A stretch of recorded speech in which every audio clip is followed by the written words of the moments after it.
इस कहानी के लेखक है ज्ञान तिवारी। अमृता दोपहर के समय अपने घर की छत पर टहल रही थी कि तभी उसकी नजर गेट के पास खड़े एक डाकिये पर गई जो अपनी साइकिल का स्टैंड लगाकर अपने बैग से चिट्ठी निकाल रहा था। उसने डोरबेल बजाई और अमृता नीचे की ओर चल दी। जब तक अमृता नीचे आई तब तक उसने देखा कि मुकुल ने दरवाजा खोलकर चिट्ठी ले ली थी। उसने दरवाजा बंद किया और चिट्ठी खोलने लगा। किसी को चाहिए होता तो मेल कर देता। आज के जमाने में चिट्ठी से कौन कम्युनिकेट करता है। मुकुल ने चिट्ठी खोली और पढ़ते हुए बोलने लगा, गांव से मनोहर चाचा ने लिखी है। गांव से तुम्हारा कोई गांव भी है क्या? अमृता हंसते हुए मुकुल से पूछने लगी। गांव क्या मतलब, हम बहुत छोटे थे जब किसी जहांगीराबाद की जगह की बात हुआ करती थी पिताजी से। अक्सर पिताजी वहीं से आए थे। हमें तब पता लगा जब एक दिन गांव से मनोहर चाचा शहर आए पिताजी से मिलने एक जमीन के सिलसिले में। बस तब पता लगा था। तो पढ़ो क्या लिखा है। मनोहर चाचा जी ने चिट्ठी में लिखा था कि उनके बेटे शंकर की शादी है और निमंत्रण सब परिवार का था। अमृता तुरंत बोल पड़ी कि उसे गांव देखना है। 2 दिन बाद वे लोग अपनी गाड़ी से जहांगीराबाद के लिए निकल पड़े। उन्हें गांव पहुंचते पहुंचते शाम हो गई थी। गांव की खुरदरी सड़क पर गाड़ी हिसकोते खाते हुए चल रही थी। मैप से रास्ते में मदद तो हो रही थी पर उससे ऐसा लग रहा था जैसे वह भटक गया हो कि तभी उसके कानों में किसी के गाना गुनगुनाने की आवाज सुनाई पड़ी। मुकुल ने गाड़ी रोककर साइड मिरर से देखा तो 2 आदमी साइकिल पर सवार कोई धुन गुनगुनाते हुए आगे बढ़ रहे थे। मुकुल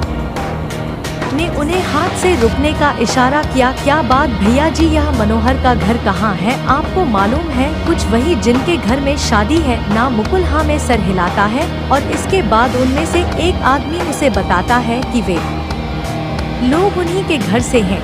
मुकुल और अमृता गाड़ी से उनके पीछे पीछे चल दिए। अमृता रास्ता एंजॉय करते हुए विंडो से बाहर देख रही थी। ठंडी हवा उसके बालों को सहला रही थी। वह साइड मिरर में अपने बाल सही कर रही होती है कि तभी उसे एक आदमी बहुत तेजी से दौड़ते हुए आता दिखाई दिया। उसकी दौड़ने की गति इतनी तेज थी कि कुछ ही पल में वह बिजली की रफ्तार से गाड़ी से आगे भाग गया। अमृता हैरानी से उसे देखती रह गई। रात घिराई थी। मुकुल और अमृता आखिरकार मनोहर चाचा के घर पहुंचे। अपने दूर के रिश्तेदारों का ऐसा स्वागत देखकर अमृता का थकान से भरा चेहरा खेल उठा। गले में सोने की चैन और हाथों में खूबसूरत साड़ी देख के अमृता बहुत खुश हो गई थी। मनोहर चाचा उन्हें उनके कमरे ले गए। मुकुल और अमृता अपने कमरे में फ्रेश होने के बाद आराम से बैठ के बातें कर ही रहे होते हैं कि तभी अमृता को याद आता है कि कैसे एक आदमी बिजली की गति से उनकी गाड़ी से आगे निकल गया होता है। जैसे उसे यह बात याद आती है वह तुरंत मुकुल को बताती है। इससे पहले मुकुल अमृता की पूरी बात समझ पाता उन्हें कई आवाजें उठने का शोर सुनाई देने लगा। मनोहर चाचा और उनकी पत्नी समेत उसके चचेरे भाइयों की आवाज एक साथ उठ रही थी। वह दोनों तुरंत अपना कमरा छोड़कर बाहर की ओर भागे। मनोहर चाचा का घर एक बड़ी जमीन पर था। सामने एक घना वृक्ष था। उसी वृक्ष की एक घनी डाली से एक बछड़ा कसा हुआ था जैसे उसे किसी ने कसकर जकड़ रखा हो। वृक्ष के आसपास से अजीब सी चीख उठ रही थी जो आसपास खड़े लोगों के कानों को चीर रही थी। लोग डंडे से उस डाल पर वार करके चिल्लाते हुए किसी को भाग जाने को कह रहे थे। बड़ी मुश्किल से बछड़े को छुड़ाकर जमीन पर रखा गया। अगली सुबह अमृता मनोहर चाचा की पत्नी के साथ चौके में खाना बनाने में उनका हाथ बटा रही थी कि तभी अमृता उनसे पूछ बैठी, चाची जी वह जो कल रात हुआ वो क्या था? आटा मारते हुए बोली, बड़ी पुरानी बात है बेटी, पर किसी को बताना मत कि हमने तुमको यह बात बताई है। चाची ने अमृता को बताया कि आज से कई साल पहले इस गली छोड़ के एक घर में एक पति पत्नी रहा करते थे पर वो लोग सात्विक नहीं थे। उनके घर से आए दिन मांस के पकने की बदबू आती रहती थी। एक दिन पड़ोस से कोई उनके घर के पास से निकला तो उसे बड़ी ही गंदी बदबू आई और धीरे धीरे यह बात सबको पता लग गई। जब लोग अंदर पहुँचे तो उन्हें एक कुएं में गाय, बछड़ा, बकरा, खरगोश और छोटे छोटे जानवर मिले। उसके बाद लोग जानवर हत्या बर्दाश्त ना कर सके और गुस्से में आकर लोगों ने उन्हें मार डाला। उसके बाद से वो घर अंधेरे और सन्नाटे में डूब गया। कहते हैं कि आज भी उनकी आत्मा ऐसा करती है, कोई वहाँ से गुजरता भी नहीं। अरे राम राम राम, ऐसी असुरी प्रवृत्ति के थे वो लोग। कहानी सुनकर अमृता का सर नाचने लगा और वो चौका छोड़कर अंदर कमरे में चली गई। अमृता दिन भर चाची की सुनाई कहानी के बारे में सोचती रही। सूरज बादलों के पीछे छुप गया और रात का पहर आ गया। अमृता ने देखा कि मुकुल गहरी नींद में सोया हुआ है। उसकी सोच, उसका दिमाग अभी भी उस कहानी में अटका था। उसने धीरे से मुकुल का हाथ अपने ऊपर से हटाया और रात के घने अंधेरे में वह दबे पांव घर से निकल गई। कड़क सर्दी और कोहरा इतना था कि थोड़ा आगे का कुछ भी दिखाई नहीं दे रहा था। उसने मोबाइल की फ्लैशलाइट ऑन की। किसी तरह अमृता दूसरी गली तक उस घर के पास पहुंची। घर पूरी तरह से उजड़ा हुआ था। घर के ऊपर बना हुआ छप्पर लगभग 2 टुकड़ों में था। कुछ कौए ऊपर टिठरी पर शोर कर रहे थे। अमृता की नजर पूरे घर पर गई। घर की बाउंड्री वाली जो दीवार थी वह 2 हिस्सों में थी, जिसके बीच में एक छोटा सा लकड़ी का गेट था। वह गेट खोलकर घर के अंदर आ गई। पूरा घर कोहरे की चादर से ढका हुआ था। अंदर आते ही सबसे पहले अमृता की नजर चौखट के अंत में बने कुएं की तरफ गई। उसने दूसरी तरफ देखा तो सामने एक खंबा था जहां से घर 2 हिस्सों में दिखाई पड़ रहा था। एक दरवाजे से घर का अंदरूनी हिस्सा पूरा दिखाई पड़ रहा था तो दूसरे दरवाजे से खाली बाहर का एक छोटा सा हिस्सा। अमृता पहले हिस्से से घर के अंदर गई। अंदर का हिस्सा कबाड़ खाने से कम नहीं लग रहा था। अंदर आते ही उसकी नजर 2 फोटो फ्रेम पर पड़ी। एक में एक आदमी था जिसके सर पर सफेद पगड़ी थी, चेहरा चकोर था, और दूसरे में एक औरत की तस्वीर थी। रंग सांवला था और काली गहरी आंखें थी। तस्वीरों से नजर हटाती ही वह आगे बढ़ी ही थी कि तभी फ्रेम में लगे दोनों चेहरों की आंखें अमृता की तरह घूम गई और उसे आगे जाता हुआ देखने लगी। अमृता को इसकी भनक नहीं थी। वह पूरा घर टटोलने लगी। पास में रखी एक टेबल पर उसे एक पुरानी सी बिछिया दिखाई दी। ना जाने क्यों पर अमृता का दिल उस बिछिया पर आ गया और उसने उसे तुरंत अपने दाएं पैर की छोटी उंगली में पहन लिया। घूमते घूमते वो घर के दूसरे हिस्से से बाहर आ गई। कुएं को पास की तभी उसे ऐसा लगा जैसे कोई चप्पल पटक कर आगे बढ़ रहा हो। वह ठक ठक की आवाज धीरे धीरे तेज होती चली जा रही थी। कभी एक पैर तो कभी दोनों पैर की एक साथ आवाज आती। उसने पीछे पलट कर देखा तो कोई नहीं था और फिर जैसे ही वो आगे पलटी और कुएं में थोड़ा अंदर तक झांकने लगी तो एक धक्के से वो कुएं के अंदर गिर गई। उसकी चीख कुएं के अंधेरे कोने में डूब गई। पंखों के फड़फड़ाने की आवाज। अमृता के हाथ में एक बड़ा चाकू है और सिल्ली पर मरा हुआ खरगोश पड़ा हुआ है। अमृता उस पर वार करने जा ही रही होती है कि तभी मनोहर चाचा की बेटी उसे ऐसा करते देख लेती है और वह चिल्लाते हुए अंदर की ओर भागती है। उसका चिल्लाना सुन सब इकट्ठे हो जाते हैं और रसोई की तरह भागे चले आते हैं।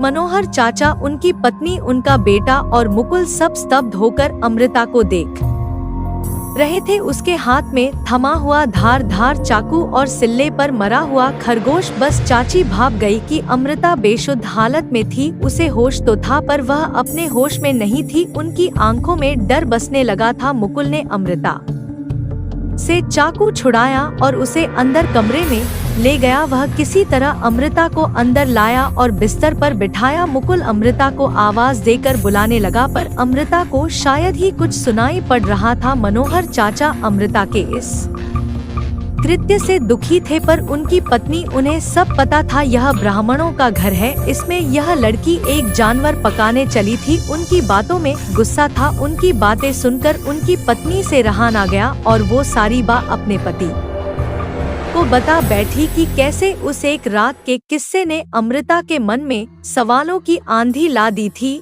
और कैसे चाची को उस घर के जिक्र की बात अमृता के सामने रखनी पड़ी। तो क्या अमृता उस घर में गई थी? वह आग बबूला हो उनसे पूछने लगे, जिस पर उनका जवाब था कि उन्हें इस बारे में कुछ नहीं पता। मनोहर चाचा सोच में पड़ गए। एक तरफ उनके घर में उनके बेटे की शादी थी और दूसरी तरफ यह सिलसिला उस दिन उस घर में शाम के होने का बहुत बेसब्र से इंतजार किया गया। और जैसे ही शाम हुई, मनोहर चाचा ने मुकुल से उसके कमरे में बात करी कि वह अमृता को लेकर वापस चला जाए, घर में शादी है और वह कोई अपशगुन नहीं चाहते थे। अमृता चुपचाप बिस्तर पर पड़ी थी। चाची मौन थी, वह अपने पति के आगे कुछ बोलना नहीं चाहती थी कि तभी अमृता अचानक से उठी और बोल पड़ी। उसकी आवाज में एक भारी बन था, जैसे उसका कंठ अचानक से भारी हो चला हो। आवाज में रगड़ थी। मुकुल पहचानता था कि वो उसकी बीवी नहीं थी। क्यों मनोहर, क्यों नहीं रह सकती मैं? अरे मुझे ना रख, पर यह लौंडिया को तो रखेगा ना। मैं तो इसके अंदर हूँ ना। सबके कदम डर में पीछे हट गए। क्या गलती करी इस लौंडिया ने? यही ना कि यह कल रात मेरे घर चली आई और मैं इसके पीछे पीछे यहाँ तक चली आई। इतना बोलते ही वह गंदी तरह से हंसने लगी। लार उसके मुंह से गिरी तो उसने उसी को जाट लिया। जादू देखोगे तुम सब, जादू देखोगे। एक इसके बाद कमरे में तेज आंधी उठी और सब के सब कमरे से अपने आप बाहर खदेड़ दिए। कमरा अपने आप बंद हो गया। अंदर से हंसने की आवाजें आ रही थी। इस हादसे को कुछ दिन बीत गए पर अमृता की हालत नहीं बदली थी। दिन भर उसके मुंह से मांस मांस, बस यही शब्द निकलता रहता था। घर की शादी को कुछ दिन आगे बढ़ा दिया गया था। चाचा जी का इरादा भी बदल गया था, क्योंकि ऐसी हालत में वह मुकुल से नहीं कह सकते थे कि वह अमृता को लेकर वापस चला जाए। दिन भर अमृता का मांस मांस चिल्लाना और रात भर दरवाजे के अंदर से बड़बड़ करना बाकियों के दिलों में दहशत पैदा कर रहा था। काफी दिन हो गए थे मुकुल ने अमृता को देखा नहीं था, इसलिए एक शाम वह सबसे बचकर अमृता को देखने के लिए घर के पीछे से होते हुए गया। बाहर लगी हुई खिड़की से उसने झांका तो उसकी आंखों में आंसू झलक आए। अमृता की हालत बहुत ज्यादा खराब थी। जहां से मुकुल ने उसे देखा वहां से उसकी बीवी उसे दर्द में तड़पती हुई दिखी। जमीन पर लौटती हुई अपनी मुट्ठी को बार बार भींच हुई, कभी कभार खुद को ही काट लेती और अपने ही खून का स्वाद लेती। मुकुल रो पड़ा। उससे अमृता की ऐसी हालत देखी नहीं जा रही थी। उसने अपने आंसू पोंछे और वहां से चला गया।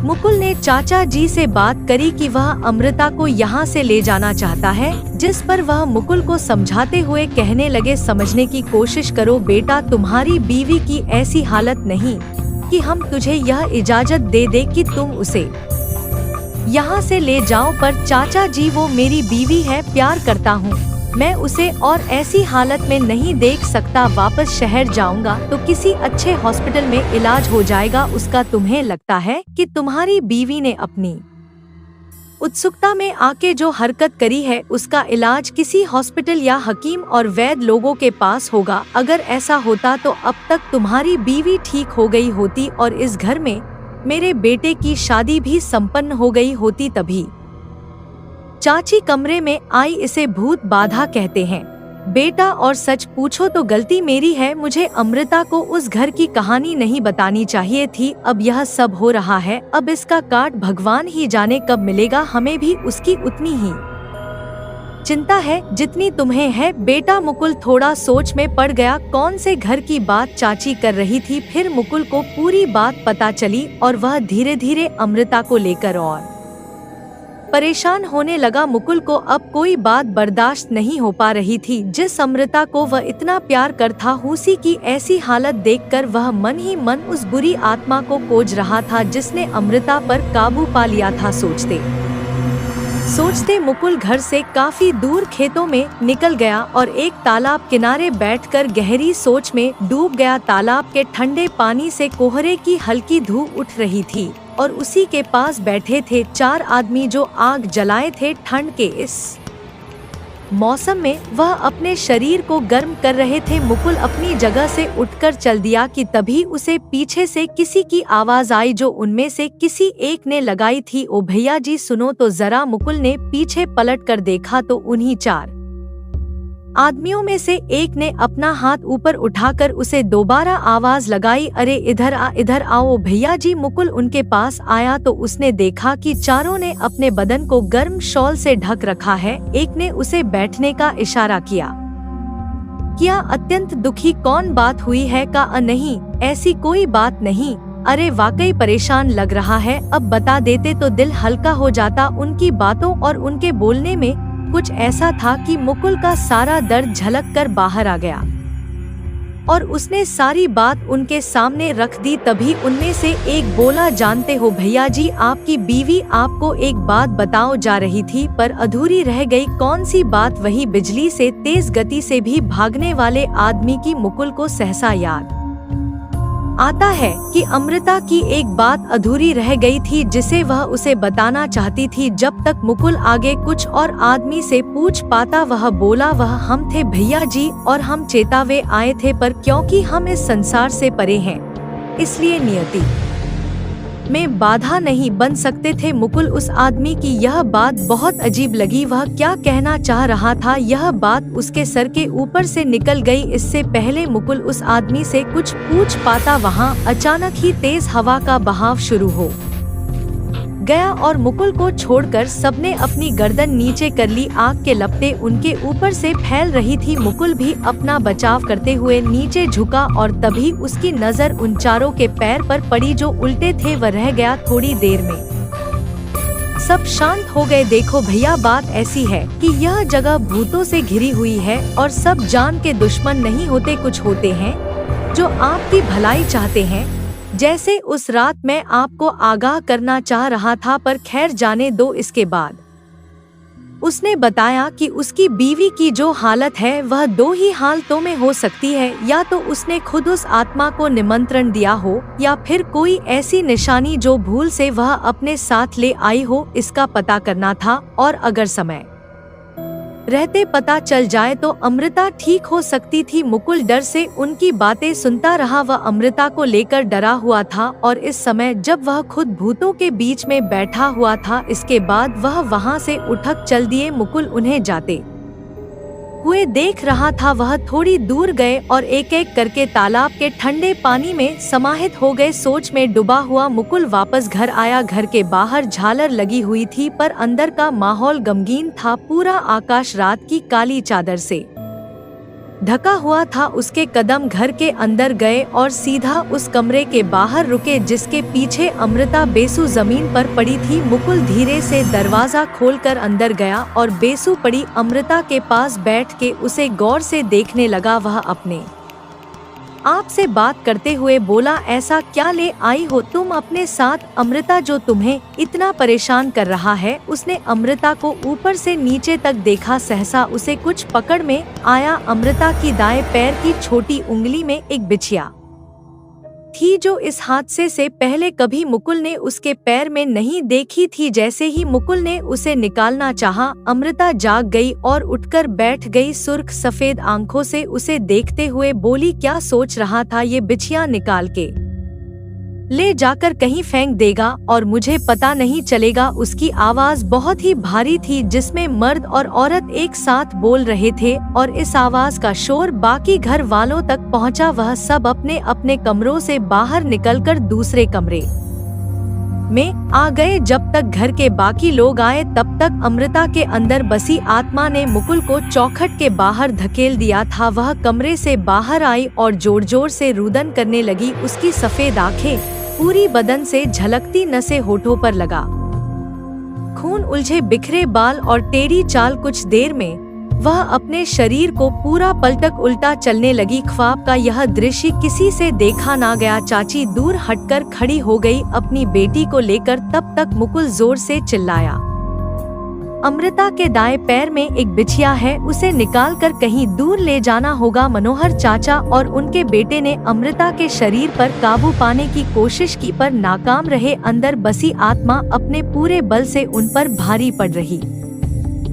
वह मनोहर चाचा की बेटी पर झपटी जिसे देखते ही चाची डर में चिल्लाई, पर तब तक बहुत देर हो चुकी थी। उनकी बेटी जकड़ में आ गई थी। खूंखार नाखूनों से भरा हाथ उसके मुंह की तरफ बढ़ा ही रही थी कि तभी एक तेज वार वो किसी भारी चीज से उसके सर को मनोहर चाचा ने पलट कर देखा तो मुकुल के हाथ में एक छोटी सरिया थी जिससे उसने अमृता पर वार किया था। उसकी आंखों में आंसू थे, सब सन्न खड़े थे। खून अमृता के सर से बहता हुआ मुकुल के पैरों तक पहुंचा। उसने सरिया छोड़ दी और जमीन पर बैठ गया। चाची ने धीरे से वो बिछिया निकाल ली। ऐसा लगा जैसे सब ठीक हो गया हो, पर तभी अमृता का शरीर हवा में उठा और तैरने लगा। पैर उल्टे हो गए, घुटने पूरे मुड़ गए। खौफ वापस आ गया। मुकुल इस मौके को गवारा नहीं चाहता था। उसने चाची से बिछिया छीनी और उसे लेकर बाहर की ओर भागा। अमृता हवा में तैरती हुई मुकुल के पीछे लग गई। मुकुल भागता हुआ उसी तालाब के पास पहुंचा।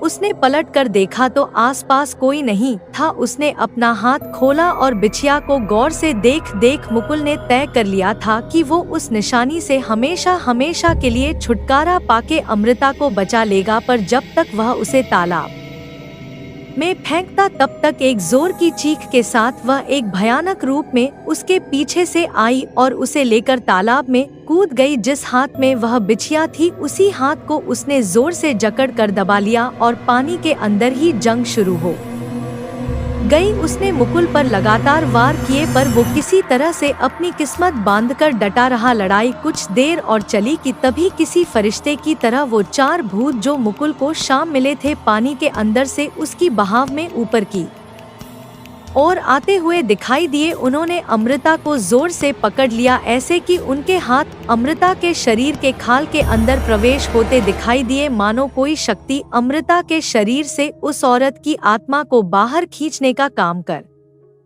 रही थी। थोड़ी देर में उसके अंदर बसी आत्मा को बाहर खींच लिया गया। मुकुल ने अमृता के शरीर को थाम लिया। उस बिछिया को अलग कर वह पानी से लेकर उसे बाहर निकला, उनका आभार प्रकट करते हुए। अगली सुबह घर पर हुई सब ठीक था। अमृता के सर पर पट्टी बंधी हुई थी। सब राहत की सांस ले रहे थे। मुकुल तुरंत जहांगीराबाद छोड़कर रवाना हो गया वापस शहर की ओर। यह कहानी आपको अच्छी लगी हो तो हमें सब्सक्राइब करें। हमारा